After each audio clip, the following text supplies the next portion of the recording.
আমার নবী বলেন, জিবরাইল, যায়েদ বিন সায়না আমাকে 80 মণ খেজুর ঋণ দিতে চাই, আমি নিতে পারবো না।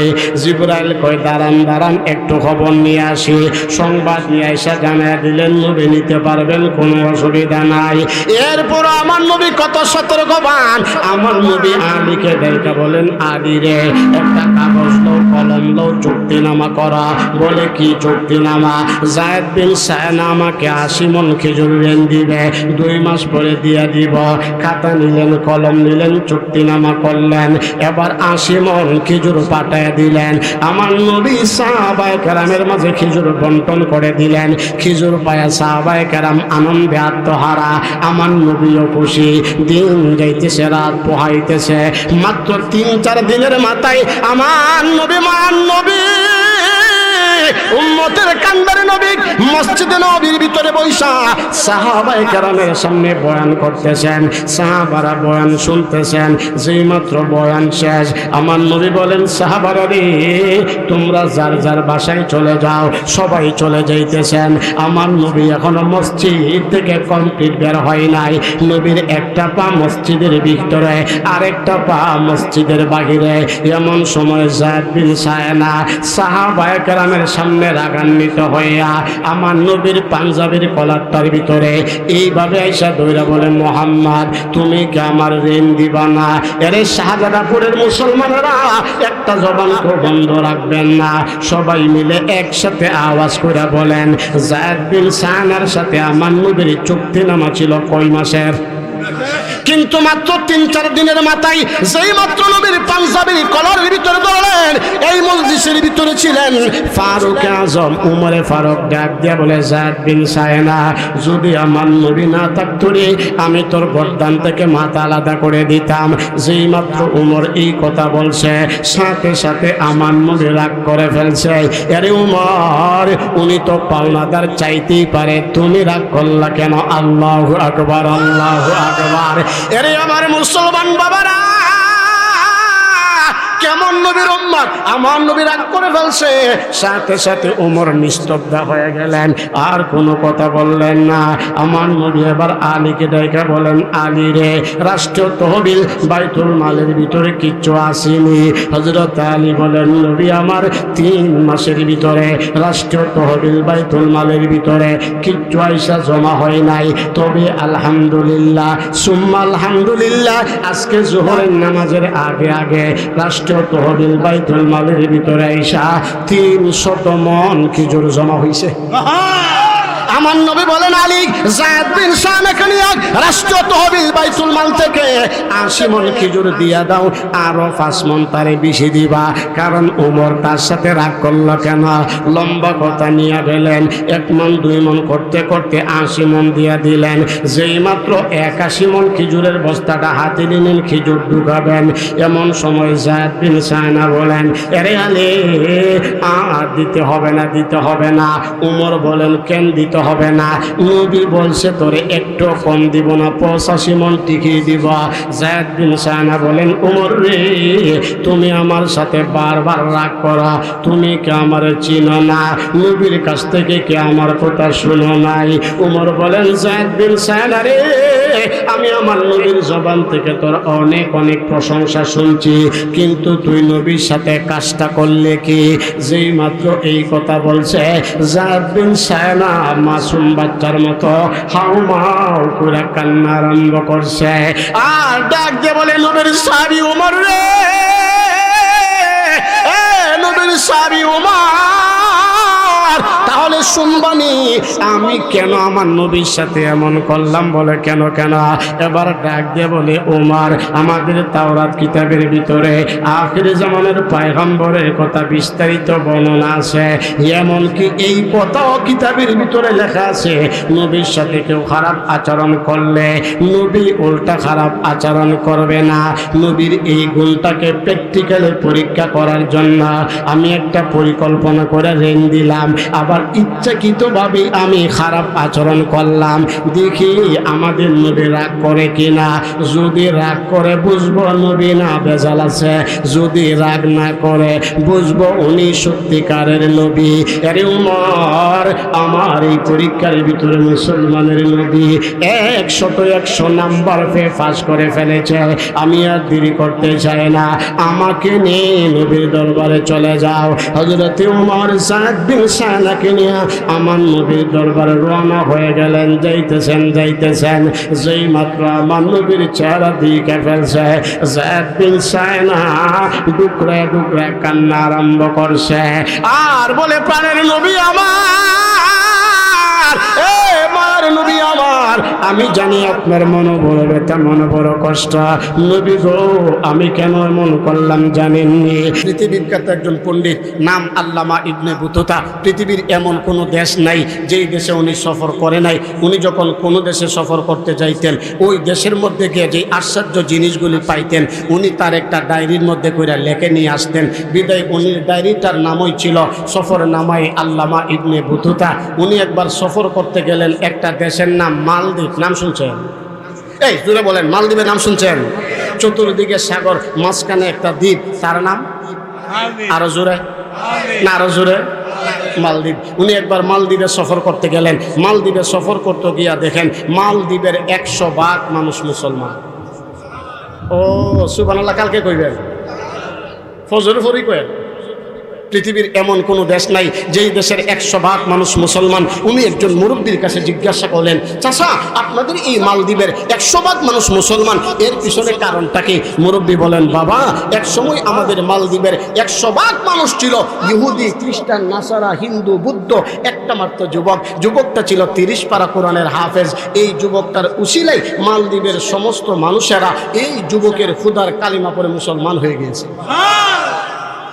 বলে, বিষয়টা বুঝি নাই, একটু বিস্তারিত বলুন। তাহলে আপনারও আমার দিকে তাকায়া একটু বিস্তারিত শুনুন।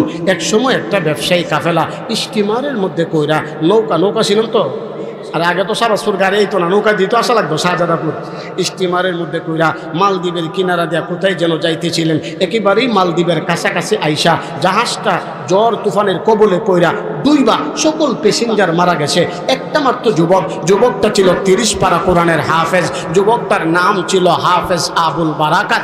যুবকটা বাঁচতে মালদ্বীপের কিনারায় গিয়ে আশ্রয় নিয়েছেন, কিন্তু মালদ্বীপের মানুষেরা তারে আশ্রয় দেয় না দেওয়ার অনেকগুলি কারণ। তার মধ্য থেকে উল্লেখযোগ্য একটা কারণ হলো, এক দেশ থেকে অন্য দেশে গেলে প্রথমত সেই দেশের ভাষাটা না বোঝাওই স্বাভাবিক। দেখেন না, আমাদের ছোট্ট একটা মাতৃভূমি বাংলাদেশের ভিতরে কত কোয়ালিটির ভাষা। আমরা যখন চট্টগ্রাম মাহফিল করতে যাই তখন কর্তৃপক্ষ আইসা বলে, বদ্দা গো মাসুনি। আপনারা কেউ কিছু বুঝছেন নি? বদ্দা গো মাসুনি এর অর্থ হলে আপনি ভালো আছেননি। বাংলাদেশের একটা জেলার নাম সিলেট, ওইখানে গেলে দেখবেন আরেক ক্যাটাগরির ভাষা। প্রকৃতারে বা দেখতে তো ভালো মানুষের ফুয়াই লাগে, খামটা তো অত বেশি ভালো না। বাংলাদেশের একটা জেলার নাম মোমেনশাহী, ওইখানে গেলে দেখবেন আরেক ক্যাটাগরির ভাষা। কয়েকটা মারবাম ফাটাইলবাম সিনন আউহান বৌহান খাওহান। আমাদের ছোট্ট একটা মাতৃভূমি বাংলাদেশের ভিতরে যদি ভাষার এত পরিবর্তন হইতে পারে, এক দেশ থেকে অন্য দেশে গেলে প্রথমত সেই দেশের ভাষাটা না বোঝাই স্বাভাবিক। যাই হোক, কিছুদিন যাওয়ার পরে মালদ্বীপের কিছুদিন যাওয়ার পরে মালদ্বীপের মানুষেরও তার কথা কিছু বুঝে, সেও মালদ্বীপের মানুষের কথা কিছু বুঝে। তখন মালদ্বীপের একজন বিধবা মহিলা তাকে আশ্রয় দিয়েছেন।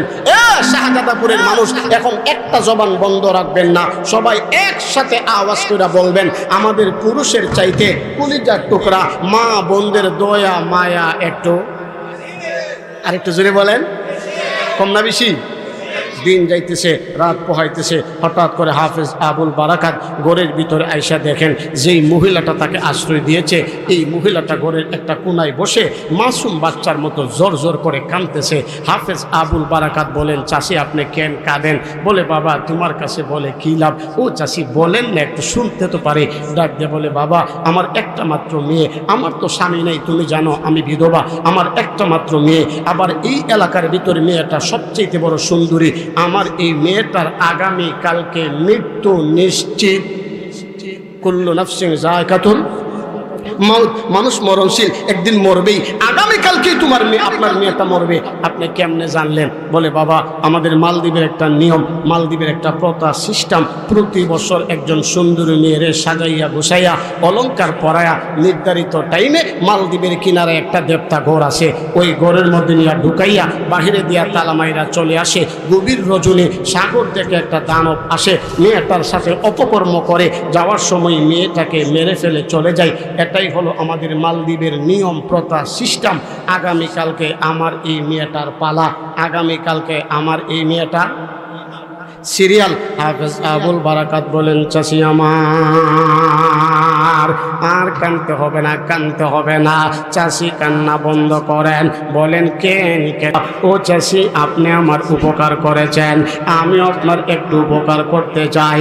আমাদের গ্রাম্য ভাষায় একটা প্রবাদ বাক্য আছে, যার নুন খাও তার না গাইলে তুমি নিমুখ হারাম, নিমুখ হারাম।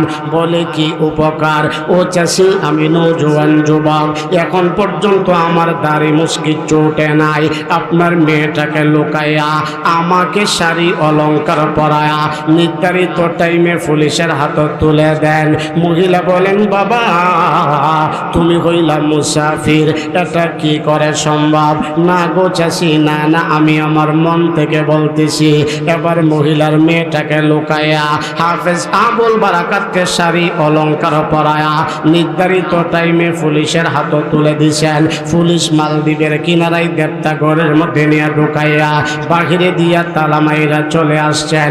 গভীর রজনী মালদ্বীপের সমস্ত মানুষ ঘুমের ঘরে মগ্ন। এমন সময় দেখতে পান সাগর থেকে বিশাল আকৃতির একটা দানব পানিগুলো উছলাইয়া দেবতা ঘরের দিকে আগায় আগায় আসতেছে। হাফেজ আবুল বারাকাত চিন্তায় পড়ে গেলেন, এরে আসমানের মালিক আমার আল্লাহ, আমি এমন একটা ঘরের ভিতরে আবদ্ধ, যেই ঘরের বাহিরে দিয়া তালা মারা, বাহির হওয়ার কোনো সুযোগ নাই। এ প্রভু হে, এমন ঘরের ভিতরে আবদ্ধ, বের হওয়ার কোনো সুযোগ নাই। আমার কাছে এমন কোনো অস্ত্র নাই যেই অস্ত্র দ্বারা দানবের মোকাবেলা করবা। চিন্তায় পড়ে গেলেন, কি করা যায়, কি করা যায়। হঠাৎ করে আমার মালিক, আমার রব, আমার আল্লাহ মাথার মধ্যে সূক্ষ্ম জ্ঞান দিয়া দিলেন। হাফেজ আবুল বারাকাত বলেন, প্রভু হে, আমার চিন্তার কোনো কারণ নাই, টেনশনের কোনো কারণ নাই।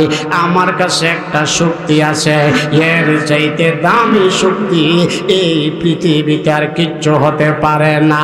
এই শক্তির নাম হইল মহান রব্বুল আলামিনের কালাম। হাফেজ আবুল বারাকাত তেলাওয়াত শুরু করে দিলেন, আউযু বিল্লাহি মিনাশ শাইতানির রাজিম। আউযু বিল্লাহ শব্দের অর্থ হইল আমি বিতাড়িত শয়তান থেকে পানা চাই। এই শাহাদাতপুরের মুসলমানেরা একটা জবানকে বন্ধ রাখবেন না, একসাথে আওয়াজ করে বলেন, সাগর থেকে যে দানবটা আসতেছে, এটা শয়তান না ফেরেশতা? আর জোরে বলেন। মুসলমান ভাইরারি আবার আউযুবিল্লাহ ধাক্কা, আল্লাহর কোরআনের ধাক্কা। দানবটা শুরুটা লাগছে, দানবটা আগাইতে পারে না, পিছাইতে পারে না, মধ্যখানে স্টপ। হাফেজ আবুল বারাকাতের কাছে ক্ষমা চাই, এই মুসলমানের যুবক আমাকে ছেড়ে দাও, আমি আর কোনোদিন মালদ্বীপে আসবো না। হাফেজ আবুল বারাকাত বলেন, না না না না, এইভাবে তোমাকে ছাড়া যায় না। তুমি মালদ্বীপের মানুষের ইমান ধ্বংস করে ফেলছ। লম্বা কথা, সময় কম। হাফেজ আবুল বারাকাত দানবটার কাছ থেকে ওয়াদা লইছে, জীবন আর কোনোদিন মালদ্বীপে আসবে না। ওয়াদা লইয়া দানবটাকে ছেড়ে দিছে, ডুব দিয়া সাগরে চলে গেছে। সকালবেলা পুলিশ গিয়া দরজা খুলবে মরা লাশ আনার জন্য। পুলিশ গিয়া দরজা খুলে দেখে একজন নওজোয়ান যুবক পুরুষ। সুবহানাল্লাহ, সুবহানাল্লাহ। আরে রাখলাম যে মহিলা, পুরুষ কোথায় থেকে আসলো? বলে, না না না না না, যে মেয়েটাকে রাখার কথা ছিল, খবর নিয়ে দেখেন উনি বাড়িতে আছে। তাহলে তুমি কে, কি তোমার পরিচয়? বলে, তুমি পুলিশ ভাই, তোমার কাছে বইলা কোনো লাভ নাই, মোট কইরা কিছু দিলি ঘুরা যাও গা, বাদশার কাছে নিয়ে যাও। বাদশার কাছে নিয়ে যাওয়া হলো। বাদশা বলে, যুবক রে, কে তুমি, কি তোমার পরিচয়? বলে, বাদশা মহোদয়, আমি মুসলমান, আমাদের ধর্মের নাম ইসলাম, আমাদের কিতাবের নাম আল কোরআন। হ্যাঁ, গভীর রজনীতে সাগর থেকে একটা দানব আসছিল, কথাটা 100% সত্য। ওই দানবের মোকাবেলা করেছি আমাদের ধর্মের কিতাব আল কোরআনের মাধ্যমে। সুবহানাল্লাহ, সুবহানাল্লাহ।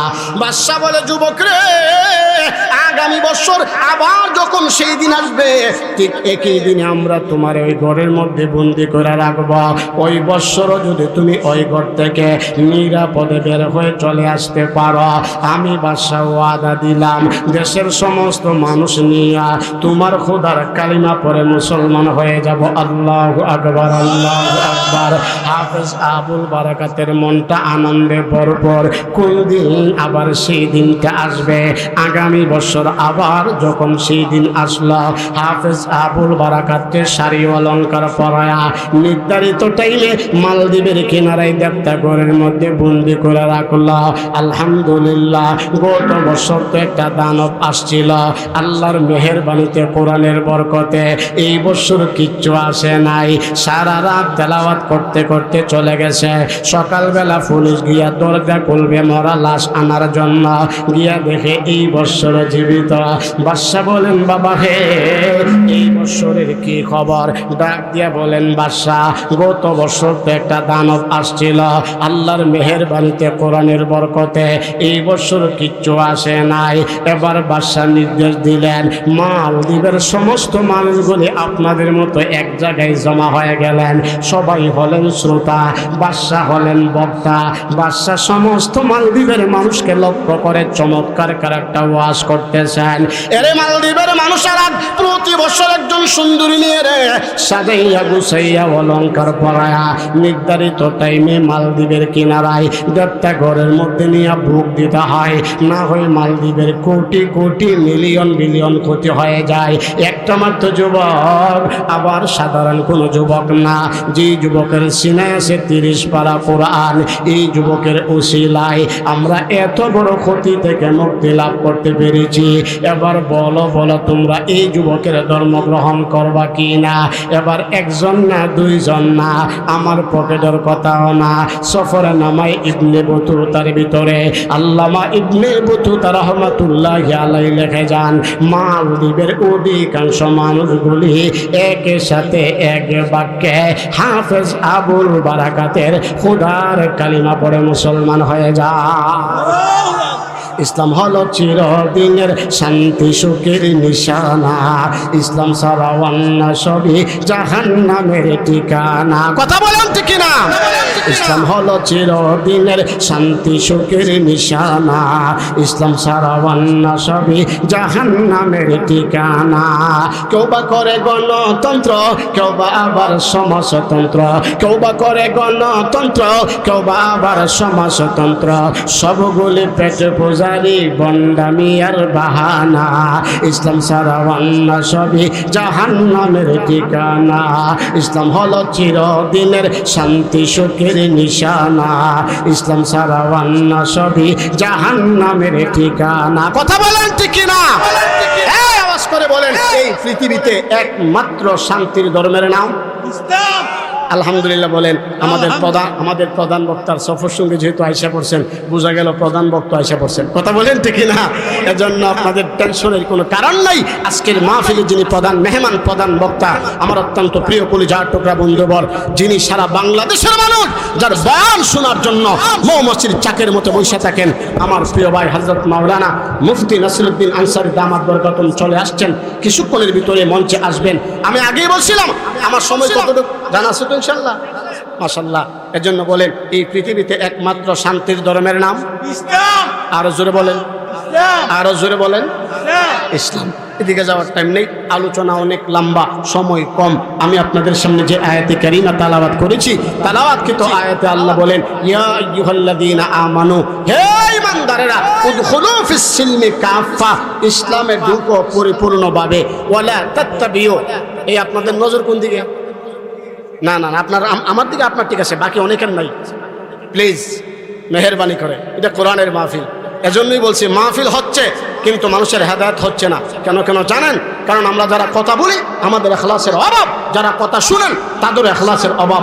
এজন্য নিয়ত করেন কে কথা বলছে এইটা দেখার বিষয় না। যতক্ষণ আলোচনা শুনবেন, বুঝেন আর না বুঝেন, আমলের নিয়তে দিলের কান লাগায় লাগায় শুনবেন। ইনশাআল্লাহ, ইনশাআল্লাহ, ইনশাআল্লাহ বলেন, আর জোরে বলেন ইনশাআল্লাহ। তাও চলুন আমার দিকে তাকান। আল্লাহ বলেন, ইয়া আইয়ুহাল্লাযীনা আমানু, হে ঈমানদারেরা, সবাই মিলে একসাথে আওয়াজ করে বলেন, যারা এখন পর্যন্ত মাঠে বসে আছেন, আপনারা ঈমানদার না বেঈমান? বুকে হাত দিয়ে বলেন আল্লাহ বলেন, হে ঈমানদারেরা, উদখুলু ফিস-সিলমি কাফা, ইসলামে ঢুকো পরিপূর্ণভাবে। নামাজও পড়বা, সুদও খাইবা, নামাজও পড়বা, ঘুষও খাইবা, নামাজও পড়বা, টিকটক করবা, নামাজও পড়বা, ফ্রি ফায়ার গেম খেলবা, নামাজও পড়বা, এক বেটার ক্ষেতের লাল খাইটা আরেক বেটার ক্ষেত নিয়ে ঢুকাই দিবা, এর নাম পরিপূর্ণ মুসলমান? না না, আল্লাহ বলেন উদখুলু ফিস-সিলমি কাফা, ইসলামে ঢুকো পরিপূর্ণভাবে। ওয়ালা তাত্তাবিউ খুতুওয়াতিশ শাইতান, শয়তানের পদাঙ্ক অনুসরণ করবা না। ইন্নাহু লাকুম আদুউম মুবিন, নিশ্চয়ই নিশ্চয়ই এই শয়তানগুলো হলো তোমাদের প্রকাশ্য দুশমন। এই হলো আয়াতের মোটামুটি সরল তর্জমা। এখন আমার দিকে তাকান, আল্লাহ পাক আয়াতে কারিমা নাজিল করছেন কেন? তাফসীরের ভাষায় যাকে বলা হয় শানে নুজুল। প্রিয় নবী রাসূল করিম, সবাই পড়েন সাল্লাল্লাহু আলাইহি ওয়াসাল্লাম। আমার নবী যখন 53 বছর বয়সে মক্কা থেকে হিজরত করে মাত্র মদিনাতে পাটা রাখলেন, এমন সময় মদিনার খেজুরের বাগানে খেজুর গাছ পরিচর্যার কাজে নিয়োজিত আল্লাহ নবীর একজন সাহাবী, নাম আব্দুল্লাহ ইবনে সালাম, তখন পর্যন্ত মুসলমান হন নাই। খেজুর গাছের উপর থেকে আমার নবীরে দেখা মাত্রই চিৎকার করে বলে ফেললেন, আল্লাহু আকবার। এই খেজুর গাছের নিচেই ছিলেন আব্দুল্লাহ ইবনে সালামের ফুফু। এই শাহজাদাপুরের মানুষেরা আওয়াজ করে বলেন, বাবার বোন, এদেরকে আপনাদের বাসায় কি বলেন? ঠিক আছে তো ইনশাআল্লাহ?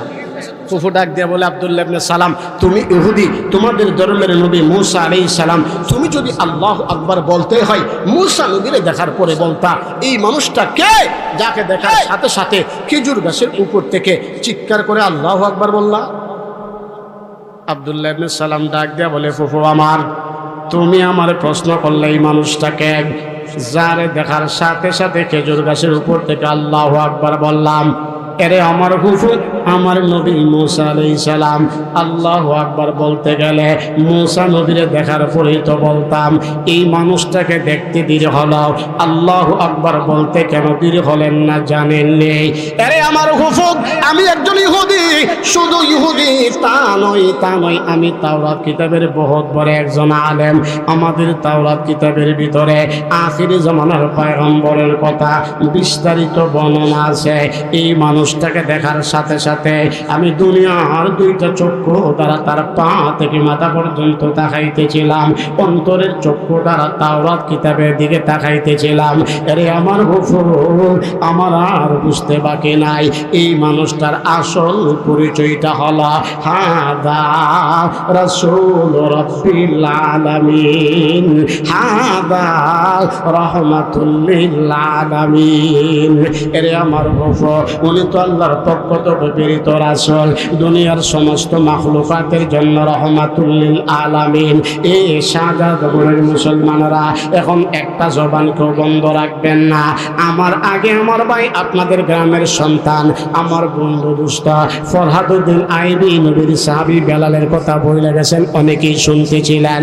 আল্লাহ নবীর সাহাবীদের ভিতরে আমার নবীর প্রেম ভালোবাসা কেমন ছিল, কেমন ছিল শুনেন, শুনেন। আল্লাহ নবী নিজে বলেন, লা ইউমিনু আহাদুকুম হাত্তা আকুনা আহাব্বা ইলাইহি মিন ওয়ালিদিহি ওয়া ওয়ালাদিহি ওয়ান নাসি আজমাইন। যতক্ষণ পর্যন্ত শাহজাদপুরের একজন মানুষ নিজের জীবনের চাইতে আমার নবীকে বেশি ভালো না বাসবেন, ততক্ষণ পর্যন্ত খাঁটি ইমানদার হতে পারবেন না, পারবেন না।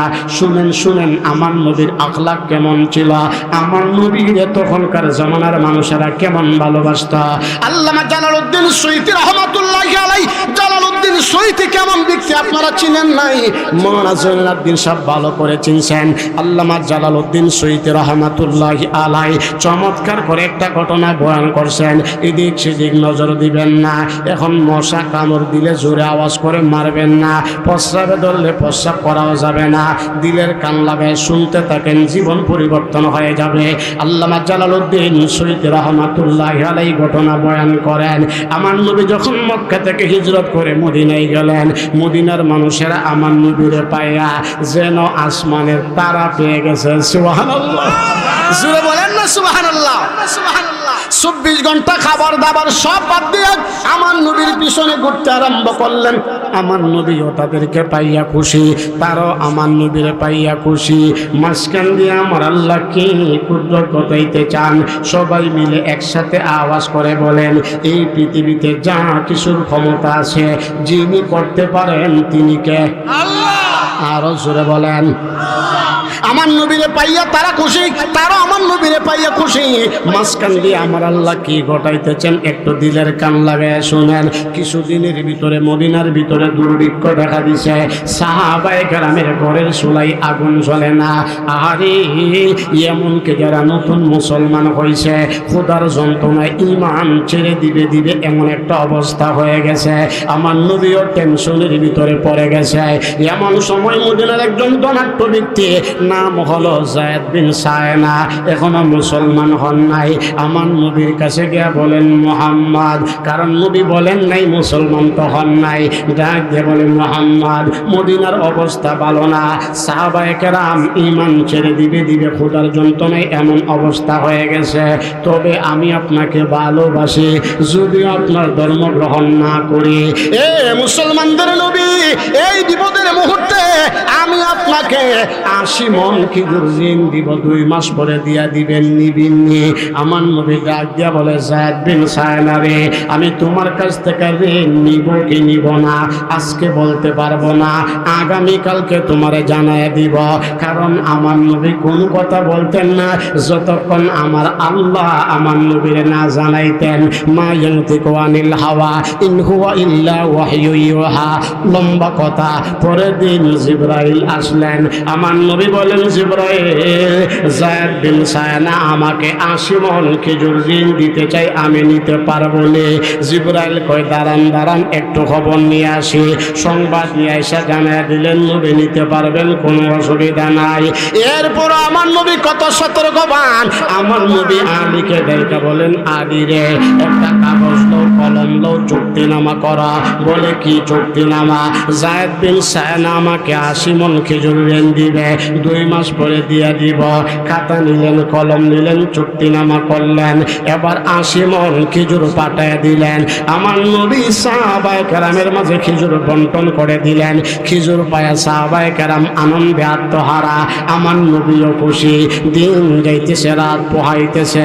মাত্র 3-4 দিনের মাথায় আমার নবী, মান নবী, উম্মতের কান্দারে নবী মসজিদে নবীর ভিতরে বৈশা সাহাবায়ে কেরামের সামনে বয়ান করতেছেন। সাহাবারা বয়ান শুনতেছেন। যেই মাত্র বয়ান শেষ, আমার নবী বলেন, সাহাবারা রে, তোমরা যার যার বাসায় চলে যাও। সবাই চলে যাইতেছেন। আমার নবী এখনো মসজিদ থেকে কমপ্লিট বের হয় নাই। নবীর একটা পা মসজিদের ভিতরে, আরেকটা পা মসজিদের বাহিরে। এমন সময় যায়েদ বিন সায়না সাহাবায়ে কেরামের সামনে রাগান্বিত হইয়া আমার নবীর পাঞ্জাবির কলারটার ভিতরে এইভাবে আইসা দইরা বলে, মুহাম্মদ তুমি কি আমার ঋণ দিবা না? এরে শাহজাদাপুরের মুসলমানেরা, একটা জবান তো বন্ধ রাখবেন না। সবাই মিলে একসাথে আওয়াজ করে বলেন, যায়েদ বিন সায়নার সাথে আমার নবীর চুক্তিনামা ছিল কয় মাসের? কিন্তু মাত্র 3-4 দিনের মাথায় যেই মাত্র নবীর পাঞ্জাবির কলারের ভিতরে ধরলেন, এই মজলিসের ভিতরে ছিলেন ফারুক আজম উমরে ফারুক। ডাক দিয়া বলে, যায়েদ বিন সায়না, যদি আমার নবী না থাকতো রে, আমি তোর গর্দান থেকে মাথা আলাদা করে দিতাম। যেই মাত্র উমর এই কথা বলছে, সাথে সাথে আমার নবী রাগ করে ফেলছে। আরে উমর, উনি তো পাওনাদার চাইতেই পারে, তুমি রাগ করলা কেন? আল্লাহু আকবার, আল্লাহু আকবার। এরে আমার মুসলমান বাবারা, কেমন নবীর উম্মত! আমার নবী রাগ করে ফেলছে। সাথে সাথে ওমর নিস্তব্ধ হয়ে গেলেন, আর কোনো কথা বললেন না। আমার নবী এবার আলীকে ডেকে বলেন, আলী রে, রাষ্ট্রীয় তহবিল বাইতুল মালের ভিতরে কিচ্ছু আসেনি। হযরত আলী বলেন, নবী আমার 3 মাসের ভিতরে রাষ্ট্রীয় তহবিল বাইতুল মালের ভিতরে কিচ্ছু আইসা জমা হয় নাই। তবে আলহামদুলিল্লাহ সুম্মা আলহামদুলিল্লাহ, আজকে জোহরের নামাজের আগে আগে রাষ্ট্রীয় তহবিল বাইতুল মালের ভিতরে আইসা 300 মন খেজুর জমা হয়েছে। আমার নবী বলেন আলী যায়েদ বিন সানাকে নিয়ে রাষ্ট্রীয় তহবিল বাইতুল মাল থেকে 80 মণ খেজুর দিয়া দাও, আরো 5 মণ তারে বেশি দিবা। কারণ ওমর তার সাথে রাগ করলো কেন? লম্বা কথা নিয়ে গেলেন, 1 মণ 2 মণ করতে করতে 80 মণ দিয়া দিলেন। যেই মাত্র 81 মণ খেজুরের বস্তাটা হাতে নিলেন, খেজুর ঢুকাবেন, এমন সময় যায়েদ বিন সানা বলেন, আরে আলী আর দিতে হবে না, দিতে হবে না। ওমর বলেন, কেন দিতে হবে না? নবী বলছে তোরে একটু কম দিব না, 85 মণ টিকিয়ে দিব। যায়েদ বিন সানা বলেন, ওমর রে, তুমি আমার সাথে বারবার রাগ করো, তুমি কি আমার চিনো না? নবীর কাছ থেকে কি আমার কথা শুনো নাই? ওমর বলেন, যায়েদ বিন সানা রে, আমি আমার নবীর জবান থেকে তোর অনেক অনেক প্রশংসা শুনছি, কিন্তু তুই নবীর সাথে কাজটা করলে কি? যেই মাত্র এই কথা বলছে, যায়েদ বিন সানা মাসুম বাচ্চার মতো হাউমাউ করে কান্না আরম্ভ করছে। আর ডাক দিয়ে বলে, নবীর সাহাবী ওমর রে, নবীর সাহাবী ওমর, তাহলে শুনবানি আমি কেন আমার নবীর সাথে এমন করলাম? বলে কেন কেন? এবার ডাক দিয়ে বলে, ওমর, আমাদের তাওরাত কিতাবের ভিতরে আখির জামানের পয়গম্বরের কথা বিস্তারিত বর্ণনা আছে, এমনকি এই কথাও কিতাবের ভিতরে লেখা আছে, নবীর সাথে কেউ খারাপ আচরণ করলে নবী উল্টা খারাপ আচরণ করবে না। নবীর এই গুণটাকে প্র্যাকটিক্যালি পরীক্ষা করার জন্য আমি একটা পরিকল্পনা করে রেন দিলাম, আবার ইচ্ছাকৃতভাবে আমি খারাপ আচরণ করলাম, দেখি আমাদের নবী রাগ করে কিনা। যদি রাগ করে বুঝবো নবী না বেজাল আছে, যদি রাগ না করে বুঝবো উনি সত্যিকারের নবী। আরে উমর, আমার এই পরীক্ষার ভিতরে মুসলমানের নবী 100 নাম্বার পেয়ে পাস করে ফেলেছে, আমি আর দেরি করতে চাই না, আমাকে নিয়ে নবীর দরবারে চলে যাও। হযরত উমর যায়েদ বিন সানাকে নিয়ে আমার নবীর দরবারে রওনা হয়ে গেলেন। যাইতেছেন, যেই মাত্র আমার নবীর চেহারা দিকে ফেলছে, যায়েদ বিন সানা ডুকরে ডুকরে কান্না আরম্ভ করছে আর বলে, প্রাণের নবী আমার, মার নবী আমার, আমি জানি আপনার মনে বড় ব্যথা, মনে বড় কষ্ট। নবী গো, আমি কেন এমন করলাম জানেননি? আমি একটু পরীক্ষা করতে চাইছিলাম আসলে কিতাবের সাথে বাস্তবের মিল আছে কিনা। আপনার পরীক্ষায় আমার পরীক্ষায় তো আপনি অনেকভাবে উত্তীর্ণ হয়ে গেছেন। আরে মুসলমানের নবী, আমি আর দেরি করতে চাই না, এতদিন পর্যন্ত যা করছি ভুল করছি, অন্যায় করছি, আর ভুল করতে চাই না। এই মুহূর্তে আমাকে পড়ায় দেন না, লা ইলাহা ইল্লাল্লাহু মুহাম্মাদুর রাসূলুল্লাহ সাল্লাল্লাহু আলাইহি ওয়াসাল্লাম কালিমা পড়ে মুসলমান হয়ে গেলেন।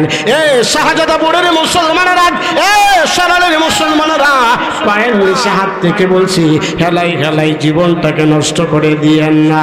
আমার যুবক ভাইরা মুরব্বীদের পরামর্শ নিয়ে মাহফিলের ব্যবস্থা করেছেন। আরে তোমার মতো আমার মতো কত যুবক ঘুমাইছে, ঘুম ভাঙ্গে নাই। তোমার মতো আমার মতো কত যুবক বিদেশে ফাড়ি জমাইছেন, আর আসে নাই। আসছে তো আসছে, প্যাকেট বন্দি হয়ে আসছে। বিদায় আজকের মাহফিলটাকে যদি জীবনের শেষ মাহফিল মনে করে শেষ পর্যন্ত তাইকা আলোচনা সইনা বাড়িতে যাইতে পারো। আমার আল্লাহ না করুক আজকে যদি আপনার আমার মরণ হয়ে যায়, মরতে দেরি আমার আল্লাহ অন্ধকার কবরটাকে ফুলের বাগান বানিয়ে দিতে দেরি করবে না। ব্রাহ্মণবাড়িয়ার সন্তান, আমার বাড়িও নাসিরনগর, আমি নাসিরনগরের সন্তান, আমার বাড়িও ব্রাহ্মণবাড়িয়া, আমি ঢাকা লালবাগে জুমা পড়াই, বিশ্বরুড়ি আমার বাসা, অনেকের সাথে আমার পরিচয়। এই যে বললাম আজ থেকে 10, 12, 15 বছর আগে যখন আমরা মাহফিল করতাম, তখন সিলেটে একসাথে অনেক মাহফিলই দেখা হইতো। আপনাদের গ্রামের সন্তান, আমার আগে যিনি ওয়াজ করছেন আমার বন্ধুবর হযরত মাওলানা ফরহাদউদ্দিন আইবি, আমরা একসাথে সারা দেশে ওয়াজ করি। আলহামদুলিল্লাহ, বাংলাদেশের কোনো জেলা আমাদের বাকি নাই। তবে এই শাহজাদাপুরে মনে হয় আমার জীবনে আমি প্রথম আসছি না, তবে আমি আরো 7-8 বছর আগে বর্ষাকালে একবার একটা মাহফিল আসছিলাম নৌকা দিয়া, আমার মনে আছে ওই ব্রিজের গোড়ায় গাড়ি রেখা পরে নৌকা দিয়ে একটা মাহফিলে আসছিলাম অনেক আগে। এজন্য আমি দূরের কেউ না, আমি আপনাদেরই সন্তান, আপনাদেরই ভাই, আপনাদেরই কারো না কারো কিছু। আমরা যখন বিভিন্ন জেলাতে যাই তখন আমাদের মাটির কথা মনে হয়ে যায়। এখানে আমরা বয়ান করার জন্য আসি নাই, এজন্য নিজের এলাকার আলেম উলামাকে সম্মান করবেন, শ্রদ্ধা করবেন। আপনার ইন্তেকালের পরে যেই মানুষটাকে লাশের খাতুরি খাদে নিবেন উনির বাড়ি তো সাজদাপুর, আপনার ইন্তেকালের পরে যেই মানুষটা আপনার কোমরে মাটি দিবেন তার বাড়ি তো এই গ্রামেই। এজন্য নিজের এলাকার নিজের গ্রামের আলেম উলামাকে সম্মান করবেন, শ্রদ্ধা করবেন। দেখবেন আল্লাহ তাআলা দুনিয়াতে সম্মানী বানায়া দিবেন, মরার পরে জান্নাতের মেহমান বানাবেন। আমার কলিজার টুকরা বাবারা, এই যে আমি বয়ান করতেছি আপনারা বয়ান শুনতেছেন, বয়ান শেষ করে আখির মোনাজাত করে বাসায় গিয়ে ঘুমাবেন। ঘুম ভাঙলে সকাল, না ভাঙলে পরকাল। এই ঘুম ভাঙলে সকাল, না ভাঙলে কিসের বাহাদুরি করেন, কিসের বাহাদুরি করেন? সেদিকে যাওয়ার টাইম নেই, আলোচনা অনেক অনেক লম্বা। আমি 4G গতিতে কথা বলতেছি। 4G বুঝেন তো? 4G মুরব্বীরা বুঝবেন না, যুবকরা বুঝে, যারা মোবাইল চালা, যারা ফেসবুক চালা, এদের মধ্যে 4G আছে, 3G আছে, 5G আছে। আমার আলোচনা লম্বা, সময় কম, এজন্য 4G গতিতে আমি কথা বলতেছি। হযরত আব্দুল্লাহ ইবনে সালাম খেজুর গাছের উপর থেকে আমার নবীরে দেখার সাথে সাথে চিৎকার করে বলে ফেলছেন আল্লাহু আকবার। মনে আসেনি? মনে আছে? মাশাআল্লাহ। শাহজাহাপুরের শ্রোতা দিকে আমার সত্যি মনটা বললো, কারণ তারা ওয়াজ বুঝে। জায়গা এদিকে যাওয়ার টাইম নেই। আমার নবীর বয়স যখন 6 বছর, নবীর বয়স যখন কয় বছর, তখন একদিন নবীর শখ উঠছে। শখটা বুঝেননি? আপনারা কি করেন? শখটাই তো, আমরা তো একই জেলার মানুষ। নবীর বয়স যখন 6 বছর, নবীর একদিন শখ উঠছে, শখ। তখন নবীর দাদা আব্দুল মুত্তালিব, তখনকার জ্যোতিষী, ওরা ইবনে নাওফলের কাছে নিয়ে গেছে। নবীর শখ ফু দিবার লাগে। কি দিবার লাগে? আচ্ছা, পেট ব্যথা করলে, মাথা ব্যথা করলে মসজিদের ইমাম আলেম উলামার কাছে পানি ভরা, তেল ভরা লাগে, জাননি? কারণ মুসলমানের বিশ্বাস, কোনো হাক্কানি রব্বানি আলেম যদি কোরআনের কোনো আয়াত পড়ে পানির মধ্যে ফু দেয়, এই পানি খাইলে আল্লাহ চাইলে পেট ব্যথা ভালো করে দিতে পারে। ক্ষমতা কার? আল্লাহ। নাকি পানির? ফির বাবার ক্ষমতা কার? আল্লাহ। নবীজির দাদা আব্দুল মুত্তালিব তখনকার জ্যোতিষী ওরাক ইবনে নাওফলের কাছে নিয়ে গেছেন। নবীজির শখ ফু দিবার লাগে। ওরাক ইবনে নাওফল আমার 6 বছরের নবীর দিকা পা থেকে মাথা পর্যন্ত তাকাইতেছেন, ফু দেয় না। নবীর দাদা আব্দুল মুত্তালিব কয়, না কিসে ফু দিতে আনলাম, ফু দিবা? বারবার এমন তাকাইতেছো কি? জীবনে 6 বছরের বাচ্চা দেখছো না? ওরাক ইবনে নাওফল ডাক দিয়া কয়, এ কাবা ঘরের মুতাওয়াল্লি, আল্লাহ নবী দাদা আব্দুল মুত্তালিব, আমি ওরাক ইবনে নাওফলের ক্ষমতা নাই এই বালকের চোখ ফু দেওয়ার। সুবহানাল্লাহ। বলে কেন কেন? ওরাক ইবনে নাওফল বলে, এ কাবা ঘরের মুতাওয়াল্লি, আপনি এখনো ভালো করে চিনেন নাই। এই বালক তো সেই বালক যেই বালকের ফুয়ের মাধ্যমে আল্লাহ লক্ষ কোটি মানুষকে শিফা দান করবেন। সুবহানাল্লাহ, সুবহানাল্লাহ। এই বালক তো সেই বালক যেই বালকের শরীরের গ্রাম থেকে মেশকাম করে গ্রাম আসে। সুবহানাল্লাহ, সুবহানাল্লাহ। আল্লাহ নবী দাদা আব্দুল মুত্তালিব তখন বলেন, এই ওরাক ইবনে নাওফল, ব্যাপারটা কি বুঝলাম না, বুঝায় বলাম। ওরাক ইবনে নাওফল বলেন, এ কাবা ঘরের মুতাওয়াল্লি, আল্লাহর নবীর দাদা আব্দুল মুত্তালিব, আপনার নাতি হইতে পারে, আসল পরিচয়টা আপনি পান নাই। বলে আসল পরিচয়টা কি? শুনেন শুনেন শুনেন, আমি একজন ইহুদি পণ্ডিত। আমাদের তাওরাত কিতাবের ভিতরে আখির জামানার পয়গম্বরের কথা বিস্তারিত বর্ণনা আছে। হাত কেমন হবে, চোখ কেমন হবে, নাক কেমন হবে, সব বর্ণনা আছে। আপনার এই নাতিটারে দেখতে দেরি হয়, আমি তাওরাত কিতাবের দিকে চোখ খুলতে দেরি হয় না। আপনার নাতির আসল পরিচয়টা হলো হাদা রাসূল রাব্বিল আলামিন, হাদা রাহমাতুল লিল আলামিন। এ কাবা ঘরের মুতাওয়াল্লি, আল্লাহর নবীর দাদা আব্দুল মুত্তালিব, আপনার এই নাতির আসল পরিচয়টা হলো উনি আল্লাহর পক্ষ থেকে প্রেরিত রাসূল, দুনিয়ার সমস্ত মাখলুকাতের জন্য রাহমাতুল লিল আলামিন। এখন আপনাদের কাছে আমার প্রশ্ন, খেজুর গাছের উপর থেকে আব্দুল্লাহ ইবনে সালাম আমার নবীর দেখতে চিনতে ভুল করে নাই। নবীর বয়স 6 বছর। ওরাক ইবনে নাওফল আমার নবীরে দেখে চিনতে ভুল করেন নাই। কিন্তু নবীর উম্মত হয়ে আমরা নবীরে চিনি না। তবে কষ্ট নিয়েন না, বছরে 11 মাস না চিনল, একটা মাস খুব ভালো করে চিনি, এই মাসটার নাম হলো রবিউল আউয়াল। মনে কষ্ট নিয়েন না, দেখবেন সারা বছর কোনো খবর নাই, রবিউল আউয়াল মাস এলে ঘরে ঘরে মিলাদের কোনো অভাব নাই। এর নাম আশিক রাসূল হতে পারে না। আল্লাহ নবী তো নিজেই বলে গেছেন, হাদিস একটু আগে বললাম, যতক্ষণ পর্যন্ত এলাকার মানুষগুলি নিজের জীবনের চাইতে আমার নবীকে বেশি ভালো না বাসবে, ততক্ষণ পর্যন্ত খাঁটি ইমানদার হতে পারবে না। এখন আপনারা প্রশ্ন করবেন, কাউসার আহমদ হাসানি নাসিরনগরের সন্তান, নবীরে কই পাইতাম, কেমনে ভালোবাসতাম? আল্লাহ নবী নিজে বলে গেছেন, মান আহাব্বা সুন্নতি ফাকাদ আহাব্বানি ওয়া মান আহাব্বানি কানা মাইয়া ফিল জান্নাহ। যে আমার রেখে যাওয়া আদর্শকে মহব্বত করবে, যে আমার সুন্নতকে মহব্বত করবে, সে যেন স্বয়ং আমি নবীরে মহব্বত করবে। আর যে আমি নবীরে মহব্বত করবে, রোজ কিয়ামতের কঠিন ময়দানে আমার সাথে হাসতে হাসতে জান্নাতে যাবে। এজন্য মাশাআল্লাহ, নারায়ে তাকবীর। প্রধান বক্তার আগমন, আরো আসতে কোন প্রধান বক্তার আগমন, এলাকাবাসীর পক্ষ থেকে লাল গোলাপ কই আনছেন নি? আওয়াজের পরে দিব, অসুবিধা নাই। মাশাআল্লাহ, আমাদের মাহফিলের মধ্যে মনে আমাদের মাহফিলের প্রধান অতিথি, আরে কি ওয়াজ করছে, কোন ফায় কোন করে আল্লাহ আসমান বানাইছে, জমিন বানাইছে, সারা দুনিয়ার মানুষ খালি কোন ফায় খালি কোন ফায় কোন, এটি কোন তাই যে ফজরের নামাজ পড়ি না, আছে না নাই? অত্যন্ত আমলি মানুষ, ভালো মানুষ, আমার অত্যন্ত প্রিয় ভাই। আজকের মাহফিলের মধ্যমণি হযরত আল্লাহ হযরত মাওলানা মুফতি নাসিরউদ্দিন আনসারী দামাত বারাকাতুম আসছেন, বয়ান করবেন। যেহেতু আমার বাড়ি নাসিরনগর, বাসা হইল বিশ্ব রোড, আমি চাইলে আবার সুযোগ সময় থাকলে কোনো সময় আসতে পারবো, কথা বলেন ঠিক না? এজন্য দূরে কেউ না, তবে ইনশাল্লাহ আমি আশাবাদী, যিনি এখন আপনাদের সামনে আসছেন মাহফিলের মধ্যমণি প্রধান অতিথি, বয়ান শুনলে আপনারা বুঝতে পারবেন। আর না শুনে তো দাওয়াত দিচ্ছেন, এখন তো পাবলিকও বড় মারাত্মক কেয়ারফুল, আগে ওয়াজ শুনে এরপরে দাওয়াত দেয়, আর এত সহজে পাওয়ার কথা না। আমার ভাই ফরহাদউদ্দিন আইবির মাধ্যমে আমার ভাইকে আমি দাওয়াতটা দিছি, যদিও প্রোগ্রাম নাই, অনেক রিকোয়েস্ট করে আসতেই হবে, আমার বন্ধু আবদার করছে, আমিও তো আপনার পরিচিত মানুষ, এজন্য আবদার করলাম, আসছেন, বয়ান শুরু করবেন। আপনারা এদিক সেদিক কেউ নড়াচড়া করার চেষ্টা করবেন না।